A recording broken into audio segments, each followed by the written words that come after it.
Hey, thanks for stopping by the channel. Today we're going to talk a little different tech than what we normally do here. Normally we talk about smart home stuff. Today we're going to talk about tech for your vehicle in the form of TPMS maintenance. Now, what is TPMS? That is simply your tire pressure monitoring system if your vehicle is so equipped, and most modern vehicles do have that in some form or fashion. Now, there's a couple things in your vehicle that makes this thing work. First is a TPMS sensor that's mounted inside of your tire, and that's predominantly, you see the place where you put air in your tire, the valve stem. On the other end of that is a sensor that's inside the wheel, inside the tire, in that space where the air goes, so it can monitor that air pressure. And if the tire goes low, it's its job to tell the receiver of the car, that tells the computer that whichever tire it is low. It makes it light come on your dashboard. It'll look like a tire with an exclamation mark in it, and that tells you that your tire is low. Now, there are some instances where that light will come on and it'll blink, and that's telling you that it's not receiving information from one of those sensors. Now, if your vehicle is the type that shows you the tire pressure for all four tires, if it's a bad sensor, then it'll show dashes instead of the pressure. That's a good clue there. And we're going to talk a little bit about how to replace those. Myself, I don't have the means to take the tire off the wheel, and that's part of the process of replacing sensors. So first, what you need is either a way to remove the wheel from the vehicle and then break the tire down to where you can get to the sensor, or take it to the shop and have them do it for you. Now, there's a couple different ways you can go about this as far as replacement parts. You can go with OEM parts, or you can go with programmable aftermarket parts. And that's what we're going to talk about today, is the aftermarket parts. And that's simply because you can save a little bit of money if you know how to go about it.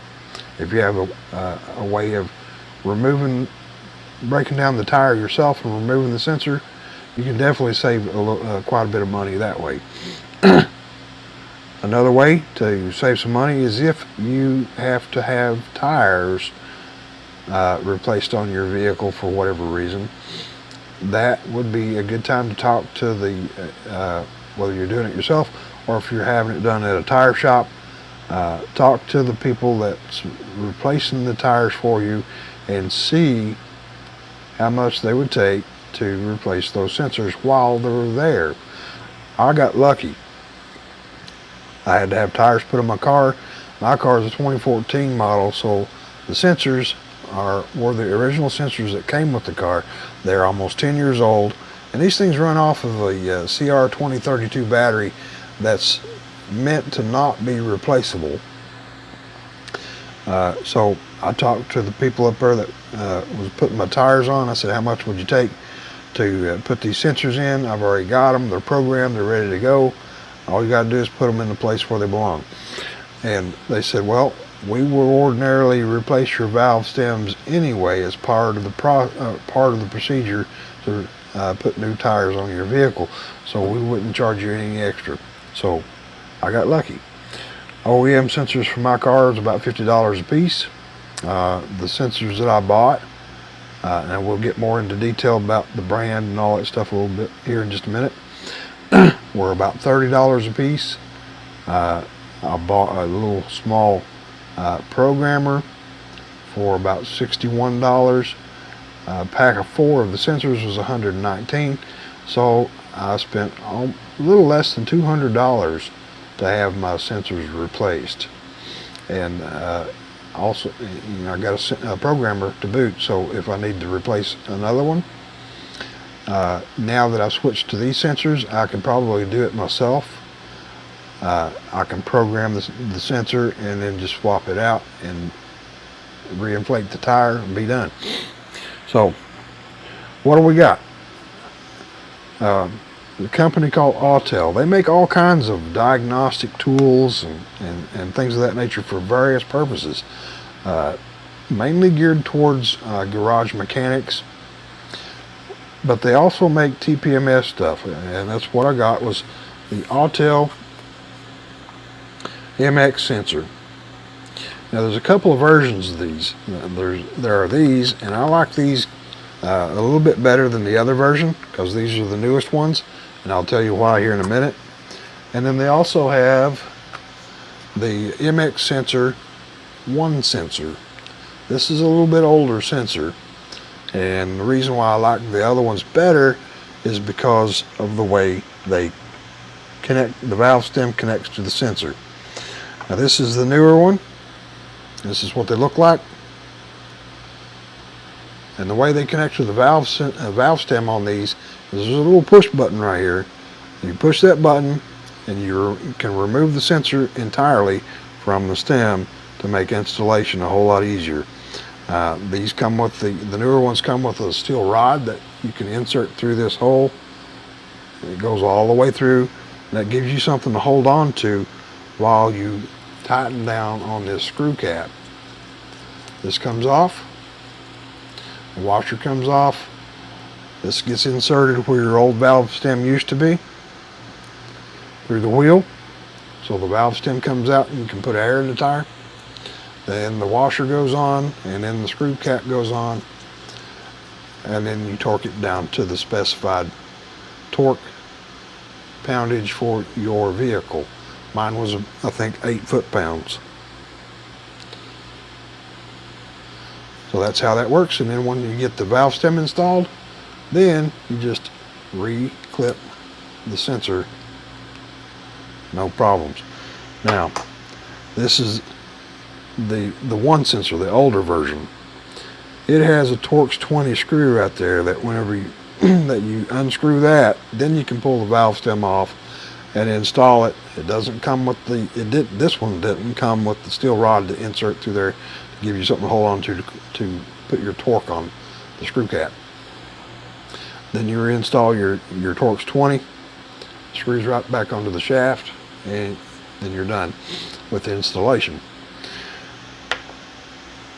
I just prefer this method because it's just, you don't have to have a tool to put it on with. You just clip it on, you're done. Now, let's talk about the programmer. The programmer that I got was, I'm a little unorganized here, I apologize for that. Also made by Autel, and I'm going to put links to these products in the description in case you want to try this out for yourself. This is the MXi TPMS pad. Now they do have different types of these depending on how you want to go about it. This particular one can only program 1 sensor at a time. Some of the more expensive models of TPMS programmers by Autel will allow you to scan in all 4 tires at the same time, and then you can go through the programming process. Now, this is what the pad looks like. This is how it comes in the box with the programmer and a USB cable that connects to a Windows operating system machine. And you'd want to use a laptop or a Windows tablet that can support USB devices like this and power them up with no problems. That way it's portable and you can take it out to your vehicle and scan the sensor that's in the tire and get the information from it. Now, there may be a reason why you won't be able to scan a sensor if the battery goes dead or if something physically happened to it that it broke and it's not transmitting any longer. You won't be able to retrieve the information from it using that method. But there are a couple other ways you can get the information from it. One way is using a TPMS tool that supports OBD, the onboard diagnostics port.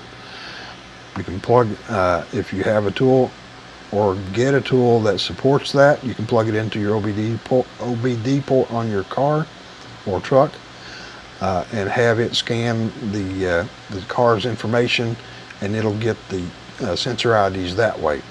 It doesn't have to talk to the sensor to get it. It's already programmed in the car. The other way is to, if they're OEM sensors, break the tire down and get the sensor out, and on the back will be printed the sensor ID on it. So there's a couple different ways you can get the sensor IDs if you can't scan the sensor. So that being said, when you get if you get this TPMS tool, the MXi TPMS pad, you'll have to go to maxitpms.com and download the software. It's called MXi TPMS pad, and once you get the software and install it, I'm going to turn the camera around here in just a second and I'll show you what it looks like. Alright, give me just a moment. Alright, once it's installed, it'll put an icon on your desktop and it'll look like that, MXi TPMS pad. We're going to open it up. We're going to click yes. Now I've already got it plugged in. You can see that the green light is on and it's ready to go there. So once you open the software, you're going to have to select the model of vehicle you have. In my case, Ford, the manufacturer. And I'm going to scroll down the list till I find the model of car, which in my case is a Fusion. And then I have to select the year. Mine was a 2014, which should have been this category, January 2013 through December of 2015. And this is how it determines what frequency to use in the sensor. These sensors are dual frequencies, so they'll work in about 99% of all vehicles that's on the road in North America today. And that's 315 megahertz and 433 megahertz. And that's how it determines what frequency to use, is what manufacturer, model, and year that it is. Now, for some reason, when I selected this year group, it would not activate my sensors so they could be read. And that's because, for whatever reason, Ford put a different frequency TPMS sensors in this vehicle than what this year range group is supposed to have. So I had to select 2012, July 2012, let me go back, click happy, July of 2012 through June of 2013 for my vehicle. Now, this will be the screen that you're presented with once you select your year. You've got 3 tabs at the top: Test Sensor, Copy Sensor, and Create Sensor. Now, of course, if you're trying to get your sensor IDs, Test Sensor will work just fine for you. And that's considering that the sensor is still active, has power, and can transmit its information. So we're going to pretend that this sensor is my front left sensor that's in the car. Now, you can do this while it's in the car, actually inside the tire, mounted. So what you want to do is take your laptop or tablet out to your vehicle with the pad attached and the software running. Hold the pad around the tire, the valve stem. But in this case, I'm just going to lay the sensor down on top of this. And you want to hold that as close to this. You see these little circles, like a Wi-Fi symbol almost. You want to hold that valve stem as close to this area as you can. Get that out of the way. But I'm just going to lay it down on top of this pad because I'm holding the camera with my left hand and I've only got one hand to operate. So then we're going to click Test. Now this is what you get up on the screen. You get the sensor ID, the temperature, and it would, if it was installed inside of the tire with air in it, it would show you the tire pressure and the status of the battery. Okay, so I'm going to click test again, and I'm going to let you see what the pad does. When I click test, you see the light blinks and you hear a lot of beeping. That means it's been read. If you get a red light, that means it couldn't read it. Now, now that we have our sensor ID, 35 Echo 1, 6 Delta Alpha Bravo, we need to record that somewhere. You know, something like a notepad, or you can print it if you have a printer connected to your, installed onto your device. You can print that out to a piece of paper, have a hard copy, but you'll want to record on that, whichever one you do, the location that it came from. Like this was my front left sensor. I've got that labeled front left, so I know where it came from. I'm just going to open up a notepad here, and I'm going to type that in here. 35 Echo 1, 6 Delta Alpha Bravo. And I'm going to actually put that in the way it shows me. I'll turn caps lock on so these will be capitalized. I don't know if that would make a difference. Delta Alpha Bravo, and that's the front left. And I would continue on to the next one, the front right, and then the rear right and rear left, until I had them all recorded.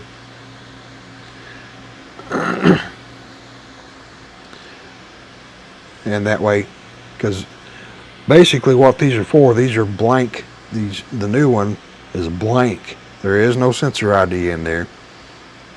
So it's programmable. So what we're trying to do is, this one's already programmed for my front left tire. I have some spares, basically. If this was my OEM sensor, the idea is to clone this sensor to a new one, so the new one can replace the OEM, the original one, and the car would not know any different. So you wouldn't have to do any programming to the vehicle's computer for it to work. So that's what we're going to demonstrate next, is how to clone one. Now we're going to pretend this is my the sensor that's in the tire. I'm going to go out to the vehicle, hold the pad next to the valve stem as close as I can get to it, and then I'm going to click on the test button. It's read it. It's got my sensor ID. Everything seems to be okay.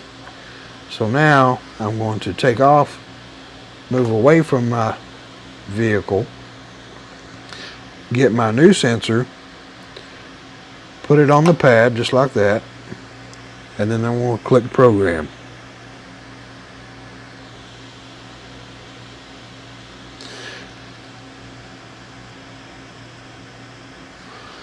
And you want to make sure you're far away from the other sensors, because you see right there it says 2 sensors detected. Make sure there is only 1 sensor nearby. You click on OK. It errors out, the red light, and it beeps along. So that means there was a problem. But it told us what the problem was. It detected another sensor in the area. So I'll move the other sensor, and we hit program again. It's going to check the sensor, and you see the green lights flashing, and it's programming, and it's done. So now this sensor has the sensor ID from my original sensor programmed into it. So I should be able to take this sensor and put it into the front left tire of my vehicle, and I should not get any lights on my dashboard indicating a problem. And there's also, now that we demonstrated how to copy a sensor, we can go to create a sensor and do something different. Okay, let's say we have a method of addressing the vehicle through OBD to rewrite the sensor IDs. So we want all new sensor IDs. What we can do is go to create sensor, generate an ID. It automatically generates a new ID for me. I can record that and with the sensor ID and what location I'm going to put that sensor in. And once I do that, I can click program. It's going to check the sensor. Once it sees everything's okay, it'll start programming, the light's flashing. And it's programming, and there it's done. 33C0B8F. Okay, so let's say, okay, I changed my mind. I don't want to do new sensor IDs. I want to use my original sensor IDs because I don't have a method of programming them. So we can take our old sensor ID that we recorded earlier. We're going to copy that information. We're going to blank out our sensor ID that we created, and then we're going to paste our original sensor ID back in. Put our sensor back on the pad and click program. It's going to check the sensor, same process. You see the green light flashing. If there's a problem, it would long beep and give you a red light. So there, went ahead and programmed it, and it's done. It's a pretty quick process. So now I have a new front left sensor. Now there's a couple versions of these. Like I said, they have the one with the click-on sensor, and they have the one with the screw-on. This is Torx 20. I kind of like the other ones a little bit better, but as far as quality goes, let me turn the camera around so you can see my ugly mug.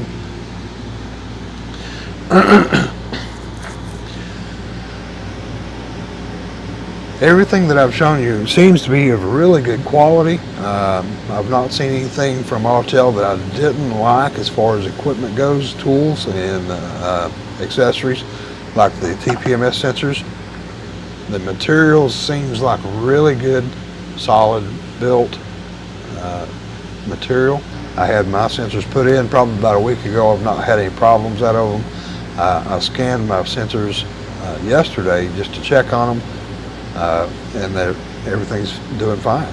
So if you're into do-it-yourself stuff, I highly recommend Autel's products. I will leave links to these products that I've demonstrated here today down in the description. And I hope if you enjoyed the video, if you have any questions or comments, please feel free to leave those down in the comment area. Don't forget to like and subscribe if you like content like this. And if you subscribe, you'll know when I put up a new video. And I know it's been a while since I've put up a video, but I've been a little bit busy here lately. So I apologize for that. And hopefully we'll get back on track with making some videos. Thank you guys for stopping in today. Hope you have a good one.